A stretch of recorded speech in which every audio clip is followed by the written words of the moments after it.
Bienvenidos y bienvenidas a un nuevo encuentro en conversaciones en la Asesoría General de Gobierno, en el ámbito de la Escuela Provincial de la Administración Pública de la Provincia de Buenos Aires. Hoy nos visita Juan Fantini Alvarenque, juez federal de la Vocalía 3 de la Excelentísima Cámara Federal de Seguridad Social, es vicepresidente de la Sala Segunda, es presidente de la Comisión de Seguridad Social de la Asociación de Magistrados y Funcionarios de la Justicia Nacional. Tiene un camino recorrido del 96, creo que ingresaste, si no recuerdo mal, en el Poder Judicial, con lo cual has recorrido todo el expediente de meritorio. Y eso a nivel nacional, porque antes tuve una experiencia en Poder Judicial de provincia. Ah, mira, eso no también fui meritorio ahí. No lo sabía. Son nombres de mucho mérito. Sí. Bueno, soy profesor universitario en la Universidad de Buenos Aires, en la UCES, en la Loma de Zamora, compartimos una actividad académica hace muchos años, lo cual es un gusto y un honor para mí también. Te agradezco muchísimo esta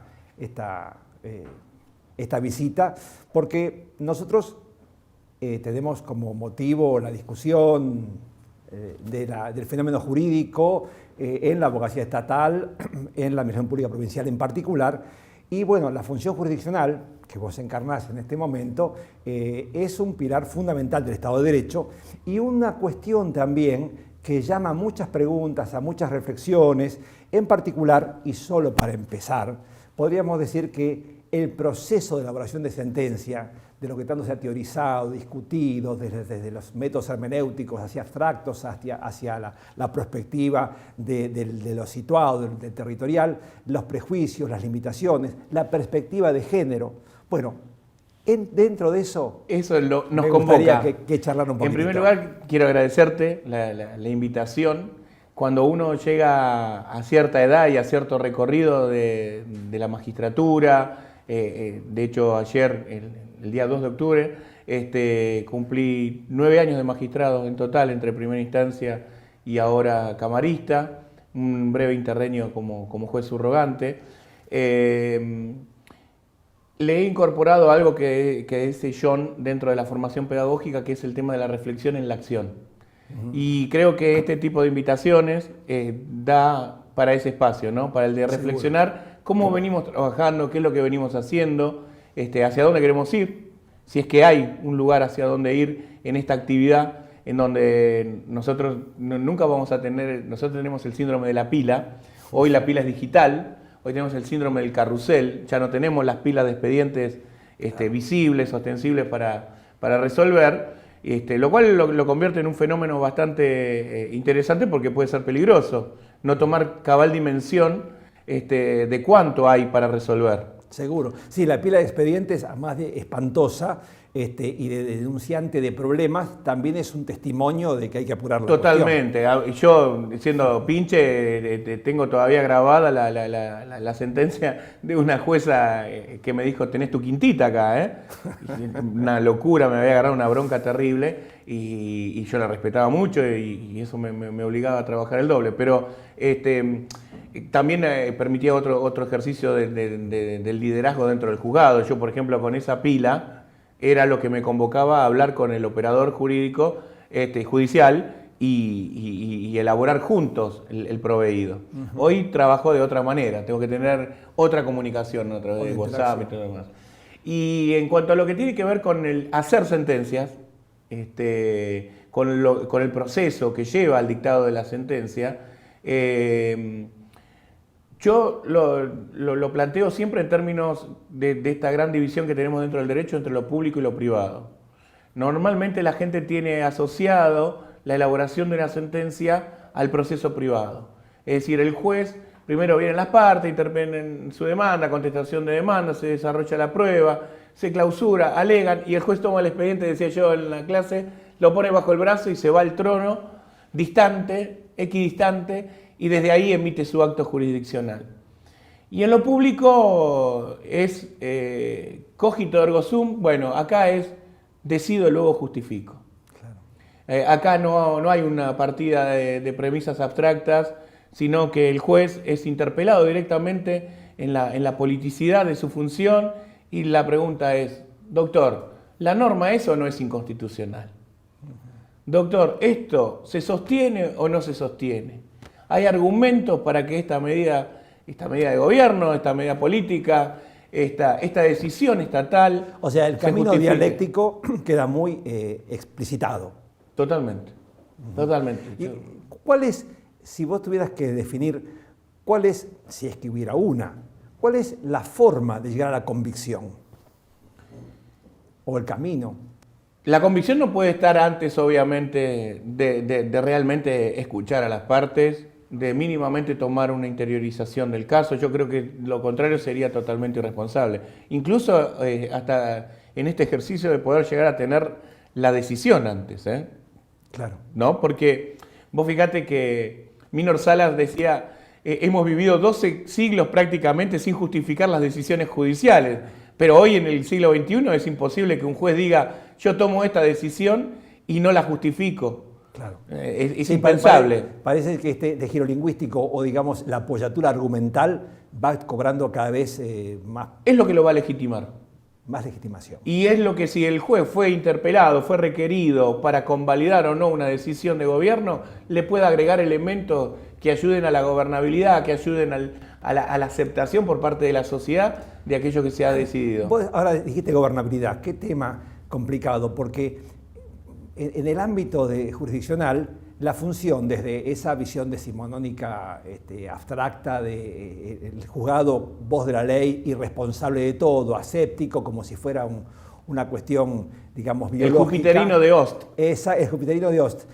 Por otra parte, hasta el activismo, a veces desmedido, en un tema tan sensible como es la seguridad social, que te convoca a vos, Sí. digamos, ¿cómo encontrás el fiel de la balanza o, digamos, si eso te parece que es un dato de relevancia al momento de decidir? Es decir, ¿cuánto más de activismo, cuánto más de escepticismo o de asepsia? Acá era para estar distendido, ¿no? Mirá, yo he sido muy crítico a lo largo de mi proceso de formación. Uno aprende, entre otras formas, para mí, por lo menos como operador judicial, por ósmosis le digo yo, uno acepta de quienes lo han antecedido en el liderazgo, quienes uno ha visto jueces, siempre ha trabajado para jueces. Sí, claro. Para mí una de las funciones que más me ha gustado y de la cual más me jacto es haber sido secretario de juezas importantes, y entonces, es decir, ser el segundo sin perder el lugar de segundo y que te permitan actuar como el número uno, es una de las cosas más maravillosas que te pueden pasar. Sin duda. Y por la responsabilidad que engendra y por todo lo demás. Y ahí yo lo que veo es cómo es que uno llega a tomar decisiones, ¿no? Vos me decís el modelo en lo judicial y en la seguridad social. A mí yo fui renegado de esa frase de algo hay que darle. Porque se parte de una premisa de que el Estado ya lo maltrató al jubilado, por ejemplo, si vamos a poner el caso concreto de los reajustes de haberes. Claro.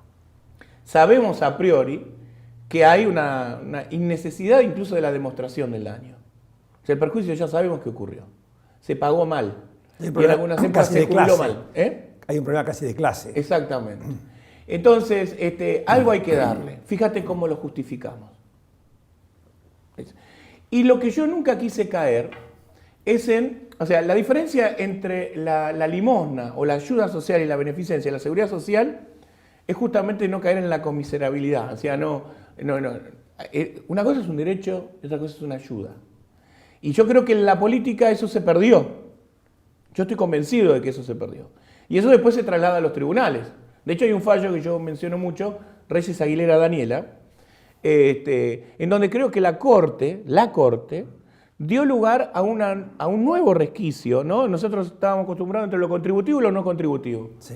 Entre el derecho, el Estado me reconoce lo que yo me gané, lo no contributivo es lo que el Estado me da para que yo pueda soportar, paliar una situación de necesidad que se hace permanente, ¿no? Nada más definitivo que lo provisorio en la Argentina. Claro. Y de repente aparece lo no contributivo, pero obligado el Estado de responder en caso de demostración de necesidad. Eso es Reyes Aguilera. Y entonces se hace muy difícil administrar esto a priorísticamente cuando uno tiene que tutelar, que algunos hablan de una jurisdicción tutelar y protectoria. que suena muy lindo, pero del otro lado tengo la billetera del Estado. Esos son mis dos grandes... Bueno, un tema históricamente conflictivo son las demandas prestacionales en general, que, digamos, en el caso individual parece algo justo, pero le justifica al Estado, le provoca un daño gravísimo fiscal. Y además el Estado ha tenido en su momento sus propias necesidades. O sea, que concretamente en el término previsional, en algún momento el pasar del subsistema, o sea, del sistema en realidad en el que convivía un subsistema público de reparto y un sistema de capitalización, volver a pasar a un sistema único de reparto, asistido, dirían algunos por el tema de los recursos tributarios, tiene implicancias y ha tenido... Bueno, el caso de Villarreal, claro, por ejemplo. Entonces, ha tenido consecuencias claras y eso hasta tiene implicancias económico-financieras. Tremendas. En un mercado en donde, por ejemplo, las AFJP decidieron no reconvertirse y esa es una oferta que quedó nula. Incluso en algunos casos hasta nosotros nos han llegado a decir, bueno, es preferible devolver esa plata y no tratar de encontrarle un contenido prestacional a ese dinero que fueron los aportes voluntarios en su momento. Entonces, pasar de un sistema al otro tampoco es gratuito. Seguro. Para la sociedad. No, porque pensaba la gobernabilidad, lo situado, la abstracción histórica y la responsabilidad jurisdiccional. Aquí ahora yo decido en un territorio, en un contexto determinado, político, social, económico, histórico. En ese contexto no puedo dejar de pensar, una intervención tuya muy importante, en la sentencia del reconocimiento previsional como excombatiente a 2 enfermeras, por lo menos a una caso, Reynoso fue el primero. Sí, y Morales después. Y Morales después. Y pensaba en las acciones positivas que vos nombrás ahí, y la perspectiva de género. Bueno, ahí hay una gran colaboración de todos los integrantes de la sala, en la parte de perspectiva de género, concretamente de Walter Carnota, la doctora Dorado, también hay una aveniencia a acompañar los argumentos, siendo la mujer integrante de la sala, ¿no? Para mí es muy importante que la decisión se haya llegado a un consenso interno entre nosotros.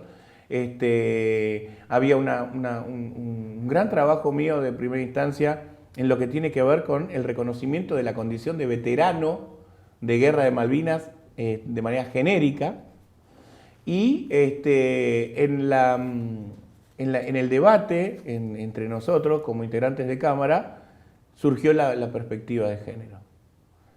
Claro, y a partir de ahí cambió la cuestión porque hay tecnicismos muy concretos. Acción bélica, la extensión de acción bélica, por ejemplo. Exactamente. Bueno, los tecnicismos dicen lo siguiente. Hay jurisprudencia de la Corte, Jerez, que encima Jerez Carmelo son 2 fallos de Corte, Jerez 1 y Jerez 2, Arfinetti y Álvarez.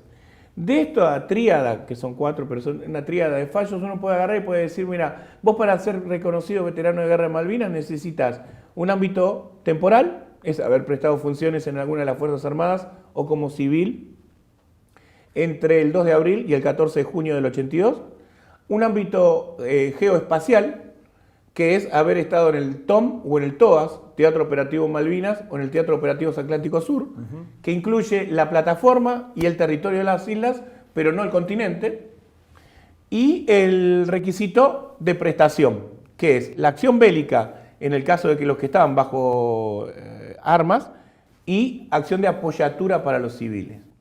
Yo tenía una sentencia de primera instancia que después no fue acompañada por la Cámara, que se llama Puñalef. Eran 3 mujeres civiles, enfermeras del Hospital Internacional de Comodoro Rivadavia, a las cuales yo les reconocí la condición de veterana de Guerra de Malvinas como personal civil. Y en el caso de Reynoso se presenta una particularidad. Ella es integrante de la Fuerza Armada. Además. Ella es miembro de la Fuerza Aérea. Y ella es enfermera. Entonces, y es destinada, en el caso de ella, no al Hospital Internacional, sino a un hospital de campaña que está al pie de la pista de aterrizaje. Entonces, ahí se confunden incluso normas de derecho internacional. ¿Por qué? Los convenios de Ginebra. Tal cual, porque lo dijo el general Balsa. El último conflicto armado entre 2 países, prácticamente hasta ese momento, bueno, ahora está el caso de Ucrania, fue el de Inglaterra-Argentina, y es el último en el cual se respetan a rajatabla los convenios de Ginebra. Es que hay historias que lo demuestran cabalmente, de argentinos que le han salvado la vida a ingleses y de ingleses que le han salvado la vida a argentinos. Sí, claro. Entonces, esa parte del territorio bajo la Cruz Roja es inexigible. Claro, aparte, porque vamos al caso, para aclarar un poco la cuestión, sí. Es que ese convenio de Ginebra, justamente, al preservar la cuestión sanitaria, no podría entrar nunca. O sea que es un contrasentido de la exigencia de la ley, ¿no? Exactamente. A eso apunta tu sentencia. A eso. Y en lo que tiene que ver con la perspectiva de género, mirá vos qué cosa interesante se da, ¿no? Donde uno cree que hoy en día el aditamento de la letra E podría llegar a ser lo más inclusivo. Bueno, el caso de la palabra combatiente no lo es. Y en este caso dejaba afuera a una mujer de personal de la fuerza, pero de servicio sanitario. Entonces, la palabra terminada en E, que no es ni combatiento ni combatienta, no logra con la E, porque ahí había que discutir, y es lo que se pone en la sentencia, no solo empuñando fusiles. Esto es como la escena de la película Hasta el último hombre, sí. ¿No? En el caso de objeción de conciencia, de que el hombre va como personal sanitario. Bueno, y esa escena en donde el protagonista toma el fusil, todos estábamos diciendo, ¿no? Desde lo más visceral de la humanidad, ahora va a disparar, sí. y enrolla una manta y salva a una persona más. Bueno, el personal sanitario combate de esa manera. Hay una cosa que me pareció interesante, quedándose en Reynoso, que es cuando se va al concepto de acciones positivas. Y ahí aparece de qué manera se trae a colación la actividad del Congreso, con un documento. ¿Del Congreso Nacional? Del Congreso Nacional. A ver, ahí tiene que ver con una interna que tenemos dentro de la propia sala, que tiene que ver con una visión que uno de los integrantes, el doctor Carnota, fundamenta en una sentencia de él de primera instancia, se llama Almuna, y que a mí me lo enseñó un excombatiente en un museo itinerante de Malvinas, creo que estaba auspiciado por la Universidad de Lanús, que supo estar en una carpa inflable enfrente del Teatro Colón. Yo tomaba la camioneta para ir a mi casa y tuve la oportunidad de visitarlo. Claro.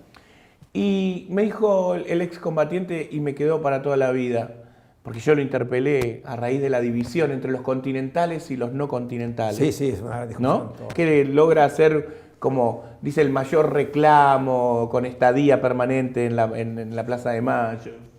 Y entonces el tipo me dice, ¿sabe qué pasa? El argentino, por inexperiencia en conflictos bélicos modernos, no ha sabido administrar los distintos grados de reconocimiento que hay. Y a esto le agrego yo, el argentino cree que el único reconocimiento que hay es material. De hecho, hay un video en donde a Reynoso, que la indigna, le dan a entender que no puede desfilar, eso está en las redes sociales, no puede desfilar, porque ella no es considerada veterana de guerra, porque no cobra la prestación honorífica. Sí. ¿No? Entonces, los que fuimos, de hecho, si vamos a la estadística, la Argentina tiene más veteranos de guerra de Malvinas que personas que físicamente y presencialmente fueron a las islas. Sí. Y en eso tiene un mea culpa importante para hacer el propio aparato jurisdiccional. Es la justicia la que ha convalidado en muchos casos. ¿Por qué? Porque el reconocimiento la tiene que dar la autoridad que, por un decreto, se pone en el Estado Mayor General de cada fuerza, y de ahí tiene una división Malvinas, y en la jerga se llama quedar incluido en el BP 4023. Claro. Y bueno, y de ahí te determinan grados de incapacidad, etcétera, porque hay un montón de prestaciones. En el caso de Reynoso, ella solamente, como siguió integrando la Fuerza Armada después de la guerra, ella venía cobrando el decreto 1244 del 98, claro, que era un adicional muy importante a su sueldo, y entonces, si por ejemplo pasaba al retiro, no se lo llevaba. Y las normas que establecen esto dicen, bueno, si te doy el decreto que te reconoce la condición de veterano de guerra de Malvinas, vos tenés que optar, o cobrás el 1244 o cobrás la prestación que hoy equivale a 3 saberes mínimos del sistema general. Claro. Entonces, el tema del Congreso, para no dejar sin responder lo que vos me preguntabas, tiene que ver con que el Congreso vino y te dio un diploma. ¿No? Entonces, Y la fuerza te pueden dar una medalla. Tenemos Poltronieri, creo que es nuestro máximo héroe. Bueno, entonces tenés distintos grados de reconocimiento. Y el doctor Carnota dijo, bueno, pero ¿y este reconocimiento no pesa? ¿Esto no vale? 75 y 123, ahí. Exactamente. Y eso es discutir con las facultades que tiene cada Estado Mayor General de cada fuerza de decidir quién es. Y el caso de la Fuerza Aérea encima es un caso más complejo, porque ejército, estuviste radicado en tierra, en una de las dos islas o en las Georgia, listo. El requisito geoespacial lo cumplís. El problema lo tienen los de la Armada. El barco, ¿por dónde fue su derrota? Se llama la trayectoria del barco. Bueno, ¿por dónde navegaste? Y todo digamos, el tramo logístico de apoyo, que no necesariamente es disparar. Exactamente. Y en el caso de la Fuerza Aérea, más todavía. ¿Por qué? Y porque vos decís, si voy a lo geoespacial, técnicamente solamente son los pilotos. Claro. Ahora, ¿cuántas personas hay detrás para poner un piloto arriba de un avión? Es un mundo. Bueno, eso es. Y ahora hay otro tema que me parece que ronda esto, pivotando sobre esta cuestión de Reynoso, que la vamos a utilizar un poco como ejemplo, de esta dispersión de criterios en el ámbito administrativo, específicamente Fuerzas Armadas, en el ámbito administrativo civil en general, decretos, resoluciones, reconocimientos, sentencias, las que vos nombraste recién, de Corte, de Cámara de Jueces, y Cámaras Federales del Interior. Caos frente al orden, un poco pensando en Limas y esta idea de la jurisprudencia como ordenando. ¿Hay algún criterio o alguna, digamos, alguna necesidad o algo que estuvieran discutiendo como buscando alguna especie de cazar la cuestión, de buscar plenarios? ¿Esto está funcionando? ¿Hay algo en danza respecto de esto? Qué buena pregunta. No, mirá, justamente yo integro una sala de una cámara que solo tiene un fallo plenario en toda su historia. Es una cámara que hoy es Cámara Federal de la Seguridad Social por ley 24463, marzo del 95, perdón, y está en funciones desde el año 89 como Cámara Nacional de Apelaciones de la Seguridad Social cuando se iba de recurso directo contra las resoluciones de las ex cajas jubilatorias. Luego va a venir el ANSES, que va a centralizar, la Administración Nacional de la Seguridad Social, que va a venir a centralizar y a federalizar por persona pública, estatal, gestionadora, toda la materia, ¿no? Porque el maestro Vidal Campos, si se levantara, no mira y dice, pero es derecho común, es derecho ordinario de la seguridad social. Cada administración debería poder implementar lo suyo, artículo 129 hoy de la Constitución. Y es el plenario Bordó. Y fíjate, yo lo he escrito en algunos artículos también, el objetivo era establecer un índice de cómo reparar prestaciones previsionales. Era el ex-IPI, el índice peón industrial, que hoy para nosotros es como nuestro caballito de batalla en materia de índices, porque hubo hasta en el 2018 un debate que llegó a la Corte, en donde había que hablar de el ISBIC o la RIPTE, diría el doctor Rosenkrantz en su voto en disidencia, la remuneración imponible del trabajador estable, que son índices para utilizar a actualizar las remuneraciones históricas que percibe el trabajador en sus últimos 10 años, que no son calendarios, los últimos 120 remuneraciones, y para darle un valor actual al momento de dar la prestación. Ese índice del peón industrial, que hoy es el ISBIC, no benefició al momento de las liquidaciones y hubo que abandonarlo. Y eso que había sido doctrina plenaria, única en el fuero, se fue abandonando por votos y sentencias de cada sala en particular. O sea, no se juntaron para hacer el plenario 2, en el cual, fíjate vos encima de la paradoja, se volvió al índice que había sido previsto legalmente. ¿No? Y hoy nos está pasando con la prestación básica universal. Podría ser esto que estás, por el cual motivó tu pregunta, el tema de los requisitos para ser reconocido veterano de guerra o veterana de guerra de Malvinas a partir de este fallo, que la Corte finalmente no intervino. Y lo tenemos con la prestación básica universal, todo generado a partir de un fallo de la Corte, que es Quiroga Carlos Alberto, del año 2014.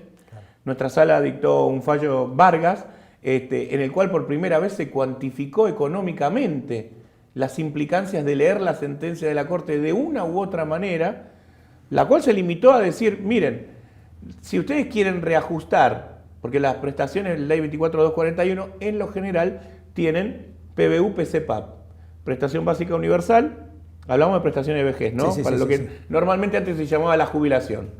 Prestación compensatoria, que rápidamente es todo aquello que hayas aportado antes del año de julio del 94, y PAP, prestación adicional por permanencia, que en realidad ya no hay permanencia, pero es todo lo que le hayas aportado al Estado. Y PC y PAP se reajustan sin discusión alguna, fallo del IF, de Corte, Blanco ahora hace poco, Fernández, en donde dice todas las remuneraciones que el trabajador percibió en actividad hasta el año 2009 deben ser actualizadas con ISBIC. Y después se utilizarán los índices oficiales. Esa es la forma de actualizar las remuneraciones para jubilarte hoy si vos vas. Mientras que tengas remuneraciones antes de esa fecha. Ya ahora estamos en otro escenario. Los que tienen 120 remuneraciones todas posteriores a marzo del 2009. Claro, otra discusión. Y bueno, y la PBU, que es un componente muy importante de las prestaciones, cuanto más baja sea la prestación o cuanta más cercana esté al haber mínimo, más va a valer porcentualmente. Yo lo definía de una manera muy descarnada, pues yo lo llamé publicidad engañosa. Cuando se oferta el sistema de capitalización en el 94, en ese momento las jubilaciones mínimas estaban en 200 pesos. Entonces te decían, bueno, usted los va a tener siempre, los 200 pesos del Estado. Ahora, fíjese con quién se asocia, con qué compañía, con qué administradora de fondos de jubilaciones y pensiones, en primer lugar, se asocia, y usted ahí va a ver el resultado de su ahorro y capitalización. Y era falso. ¿Por qué? Porque en otros artículos decía que desde los que habían nacido en el 63 o en el 68, sean hombres o mujeres, que aparte de una generación fatídica, porque también fue Malvinas en el 63, no iban a tener prestación básica universal. El Estado iba a desaparecer en las participaciones de las prestaciones, en el pago de las prestaciones. Entonces, algo que estaba destinado a desaparecer, hoy es permanente y es porcentual importante de las prestaciones. Entonces la Corte en aquel 2014, en una decisión pragmática y de la cual surge una doctrina que es totalmente convalidante, decir, no se puede considerar que hay una parte del haber previsional que sea irredeterminable per se. Claro. Excelente. Una locura. Imposible no compartir eso. Ahora, fíjese usted cómo determina si procede o no reajustar la PBU. Esa es otra cuestión. Esa es otra cuestión. Claro. Fíjese usted cómo determina si se da o no un supuesto de confiscatoriedad que en la jerga previsional es del 15%. Fallo actis caporale. Y bueno, ahí estamos. ¿Está consolidado ese criterio? No. Lo que hubo es un debate interno entre todos los integrantes de la Cámara, muy adulto, muy adulto desde lo judicial, ¿no? Me refiero. No se pegaron. No. Y perdimos 6-3 los de Sala 2, ¿no? Si hubiéramos sido un plenario, hubiéramos perdido 6-3. Quizás el tiempo permita que se puedan exhibir con mejor claridad los argumentos.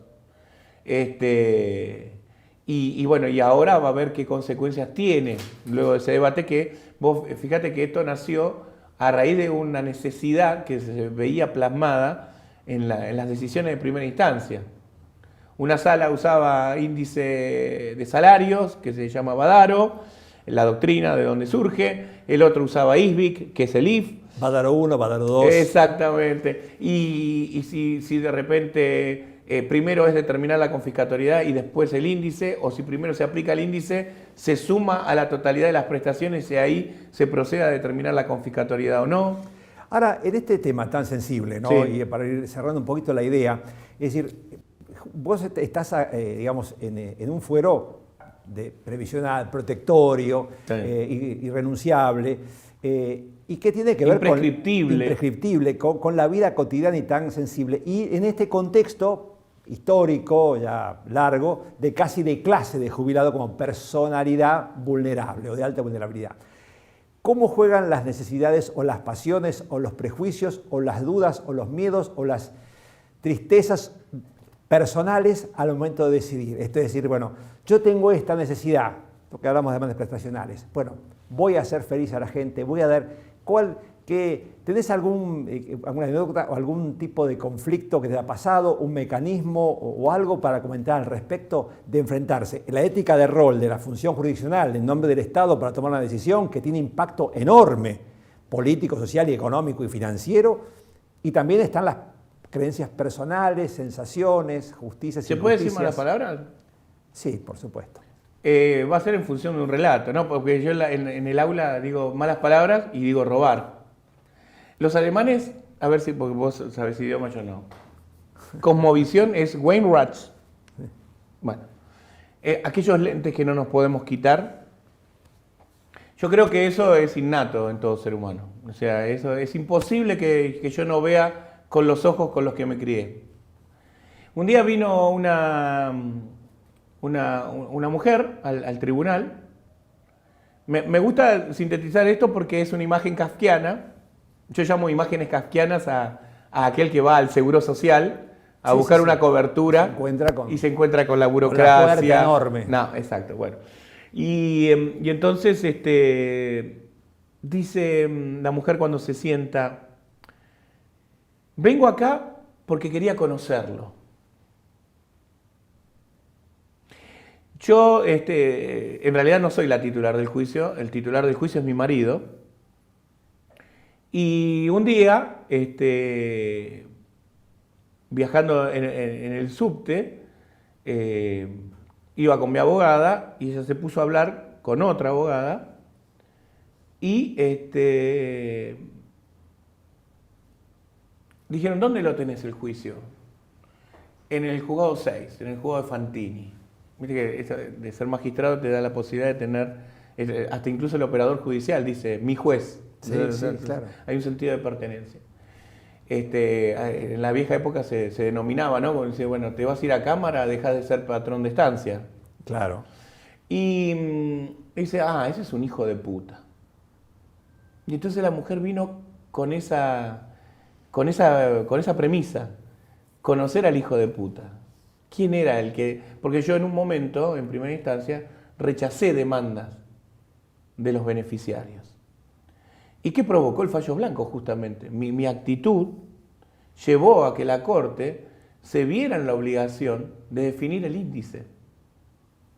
Porque lo tengo escrito también en algunos artículos, la Corte no decide qué índice usar primero, toma una decisión y luego viene la cuantificación económica. Hay una experiencia de la Corte que se abandonó, por lo menos en lo práctico, no sé cuál ha sido había una unidad de asistencia económica financiera que tenía como función asesorar a la Corte en el impacto de las decisiones judiciales. ¿Cuánto cuesta esto que decidimos? Sí.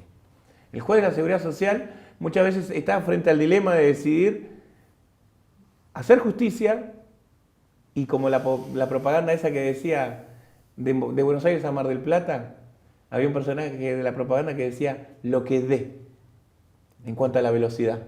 Sí.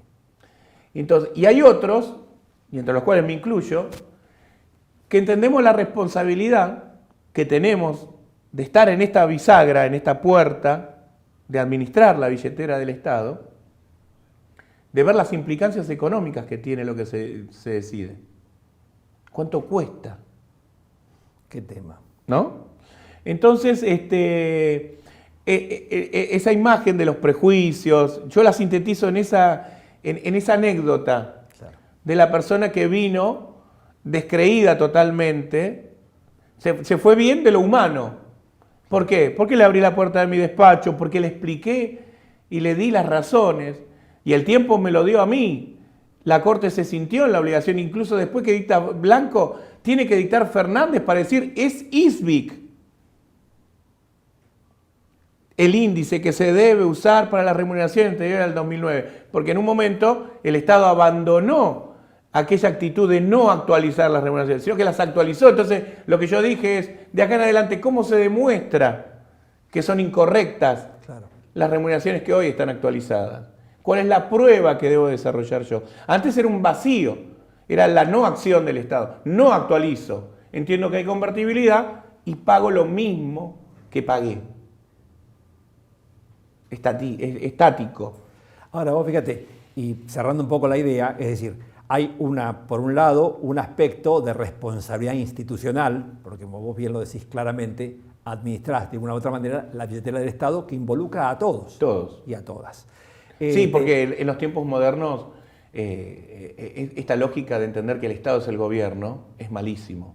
Bueno. Nos hace muchísimo mal. Y encima que después el gobierno sea esta moda que se puso en los últimos tiempos de que sea Alberto, que sea Cristina, que sea Mauricio, eso es pernicioso. Sí, sí. Desde lo político, o sea, es un falso acercamiento, ¿no? Pero que también lo terminó banalizando. Claro. Te decía, por un lado esta visión institucional y por otro lado este costado humano, es decir, bueno, quiero ver a la persona, quiero que me vea, que yo también soy persona, además de magistrado.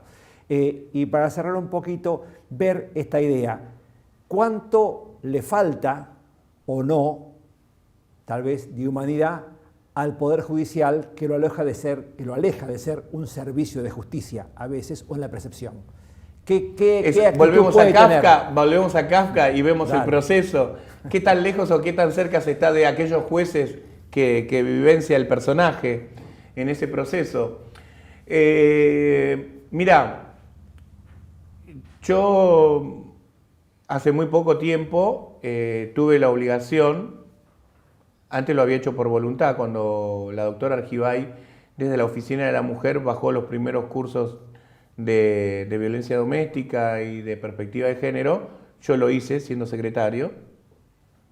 Y ahora como magistrado, por la ley Micaela, me tocó participar de los talleres. Entre mis compañeros estaba la primera trabajadora judicial transgénero. Yo creo que el Poder Judicial se humaniza y se deshumaniza hacia su interioridad y otra cosa es su imagen hacia lo externo.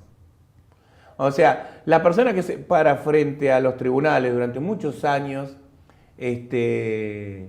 era conocido los jubilados que venían a Plaza Lavalle a tocar la cacerola, el bombo, lo que fuera. Y yo siempre he tenido esa actitud. Hoy me puse de gala porque sabía que venía a hablar con vos, pero yo a veces estoy camuflado y suelo meterme en esa masa y suelo hablar. Dos masas de los últimos tiempos, alguna de las últimas marchas de los jubilados me metí y otra fue una reacción que tuvieron los veteranos de Guerra de Malvinas ante el primer fallo Jerez. Claro. Los que realmente fueron estaban enojados de los que casi fueron, claro, o de los que casi van, ¿no? Porque esa era la línea divisoria, claro, para que yo sea reconocido. Los niveles, ¿ves? A otros no les es suficiente el diploma y el banderín.